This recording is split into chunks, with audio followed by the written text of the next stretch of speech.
జై భారత్ ఛానల్ అందరికీ నమస్కారం.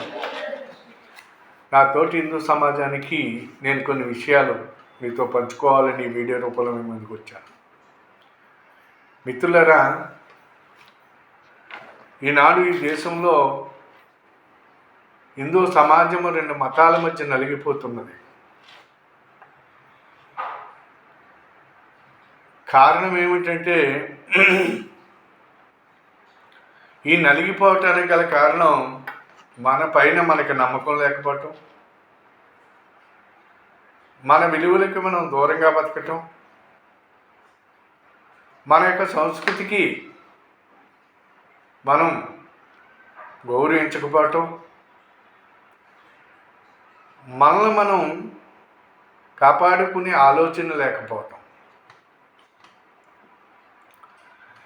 ఎందుచేత ఇది చెప్పవలసి వస్తుంది అంటే, మతోన్మాదులు, విదేశీ మత సంస్థలు ఇక్కడ ప్రవేశించి విచ్చలవిడిగా మత ప్రచారం చేయటం, దాంట్లో మనం బలైపోతాం. ఏంటి బలైపోవటం అంటే, ఎందుకని చెప్పేసి ఇప్పుడు మత ప్రచారం, ఎవడో సరుకును పట్టుకొస్తాడు, ఎవడో భూత వైద్యుడు వస్తాడు, నేను మంత్రం వేస్తానంటాడు. ఈ మంత్రంతో నీకు మహా అద్భుతము జరుగుద్ది. ఈ అద్భుతంలో నువ్వు అపరకోటేశ్వరుడు అయిపోతావు. ఇదండి వీడు చెప్పేది. ఇప్పుడు డాక్టర్ అంబేద్కర్ జీ ఏమంటారంటే, ఒక సభలో మాట్లాడుతూ, ఒక గ్రామంలోకి ఒక మంత్రగాడు వచ్చాడు. ఆ మంత్రగాడు ఆ గ్రామంలో సెంటర్లో కూర్చుని, సెంటర్లో కొంత ప్లేస్ శుభ్రం చేసుకుని, అక్కడ దాన్ని ముగ్గులు పెట్టి అందంగా తయారు చేసుకుని అక్కడ కూర్చుని, ఎవరైనా సరే ఓ పళ్ళెములో నిండా నీళ్లు పోసుకుని అక్కడ కూర్చుని, ఎవరైతే నేను చెప్పిన మంత్రం జపిస్తారో ఈ పళ్ళెములో ఉన్నటువంటి నీళ్ళన్నీ కూడా బంగారముగా మారిపోతాయి అని చెప్పేసి చెప్పటం. సరే, వచ్చిన వాళ్ళందరూ కూడా ఈ బంగారం అనేటువంటి ఈ పళ్ళెము నీళ్లు బంగారం ఎలాగవుతాయి అనేది ఆలోచించకుండా వాడు చెప్పిన మాట విని, ఓకే, అక్కడ సాధ్య పెట్టాడు, కొంత డబ్బులు ఇచ్చి వాడు చెప్పింది వీళ్ళ పాలవటం మొదలుపెట్టారు. సరే, వీడు చెప్పింది ఏమిటయ్యా అంటే, చెవిలో నీకు మంత్రం చెబుతున్నాను, ఈ మంత్రాన్ని ఇక్కడ కూర్చుని జపించేటప్పుడు నువ్వు చేయవలసింది ఏమిట్రా అంటే, కోతిని మాత్రం నువ్వు గుర్తు చేసుకోకూడదు, కోతిని దృష్టిలోకి రాకుండా ఉండాలి, వస్తే కనుక ఇది బంగారం అవ్వదు అని చెప్పాడు. వీడియో ఇక్కడ ఫిట్టింగ్ పెట్టాడు. వీడు చెప్పిన తర్వాత కోతే గుర్తుకొస్తుంది కదండి. కోతి రాకూడదు అనుకుంటే కోతి రాకుండా ఉంటుందా? అలాగే కోతి దృష్టిలోకి రావటం, ఇది ఎవరికీ చెప్పకుండా వీడు నా దురదృష్టము, నాకు కోతి అనేది తగులడింది నాకు ఉంది అని చెప్పేసి వాడు లేచిపోవటం అనేది జరుగుతుంది. ఒక్కొక్కడు ఆ గ్రామంలో మొత్తం వాడి చంచి నిండింది, ఆ డబ్బు పట్టుకుని పోయాడు. ఇది అంతే. కాబట్టి ఈ మత ప్రచారాలు చేసే వాళ్ళని, విదేశీ మత సంస్థలు ఇక్కడ ప్రచారం చేసేటువంటి మతాల ప్రచారానికి సంబంధించినటువంటి దాని మీద వీరు చెప్పినటువంటి అంబేద్కర్ జీ చెప్పినటువంటి మాట ఇది. ఇలాంటి నమ్మకండి, మనకు అవసరం లేదు. భారతదేశం యొక్క సంస్కృతి సంప్రదాయాలు చాలా గొప్పవి. భారతదేశంలో పుట్టినటువంటి బౌద్ధాన్ని నేను స్వీకరిస్తాను తప్ప క్రైస్తవాన్ని, ఇస్లాంని నేను స్వీకరించినట్లయితే కనుక, క్రైస్తవం అయితే కనుక మక్కా వైపు, ఇస్లాం వైపు బెత్లెహేం వైపు, అలాగే ఇస్లాం అయితే కనుక మక్కా వైపు చూడవలసిన పరిస్థితి ఏర్పడుతుంది. అలాంటిది అవసరం లేదు, నా దేశం గొప్పది, నా సంస్కృతి గొప్పది అని చెప్పేసి వారు ఒక మీటింగ్లో చెప్పడం జరిగింది. కాబట్టి ఇది జరిగేది ఈనాడు. ఖచ్చితంగా నీ రోగం తగ్గిపోతుంది, నాకు మా పనిలోకి వస్తూ ఉంటుంది ఒక ఆవిడ మతం తీసుకున్నారు. ఏమ్మా ఎందుకు తీసుకున్నారు మీరు మతం అని చెప్పేసి అంటే, నేను ఆ మతంలోకి వెళ్ళిన తర్వాత నా భర్త బతికాడు, నా భర్తకి జబ్బు చేసింది, నా భర్త బతికాడు, నాకు యేసు అంటే నాకు చాలా ఇష్టము, యేసు ప్రభే దేవుడు అని చెప్పింది ఆవిడ. ఓకే అనుకున్నాం, నవ్వుకున్నాను. ఒక 2-3 నెలల తర్వాత భర్త చచ్చిపోయాడు. సరే, ఆవిడ భర్త పోయినది మనం మళ్ళీ ఈవిడిని ఎందుకులే మనం కామెంట్ చేయటం అనేది నేను చేయలేదు, చెబుతున్నాను. మరి దానికి ఎవరు బాధ్యులు? దానికి ఎందుకు బతికించలేదు? ఏ దేవుడు ఎందుకు బతికించలేదు? అంతే. కాబట్టి ఈ రకమైనటువంటిది హిందూ సమాజంలో ఉన్నటువంటి వీక్నెస్లు ఏదో కలిసి వస్తుంది, ఏదో అవుతుంది. వాడు ఏదో చెబుతున్నాడు, వాడికి ఏం చెప్పడం చేత కాదు, వాడికి ఏ రకమైన గౌరవం విలువలు వాడికి ఉండవు, వాడి దేశం అంటే ప్రేమ ఉండదు. అంబేద్కర్జీ చెబుతారు, మతం మారితే ఒక శత్రువు తయారైనట్టే, ఇక్కడ భారతదేశానికి వ్యతిరేకంగా ఒక శక్తులు తయారైనట్టే అని చెప్పేసి కూడా చెబుతారు. ఇది గమనించుకోవాల్సిన అవసరం ఉంది. అది కాబట్టి ఈ దేశానికి ఒక శత్రుత్వాన్ని తయారు చేయాలనేటువంటి ఉద్దేశంతో ఈ మత సంస్థలు ఇప్పుడు విదేశాల నుంచి సంవత్సరానికి 45,000 కోట్లు డబ్బులండి. ఎందుకు వస్తున్నాయి ఇక్కడికి? ఈ డబ్బులు ఎవరికి ఇస్తున్నారు వీళ్ళు? ఇవన్నీ ఒకసారి తెలుసుకోండి. అందుకని ఏంటంటే ఇంతమందిని మత మార్పిడి చేయాలి, ఈ దేశాన్ని మతాన్ని మార్పు చేసి ఈ దేశాన్ని విచ్ఛిన్నం చేయాలి, ఇది వాళ్ళ టార్గెట్.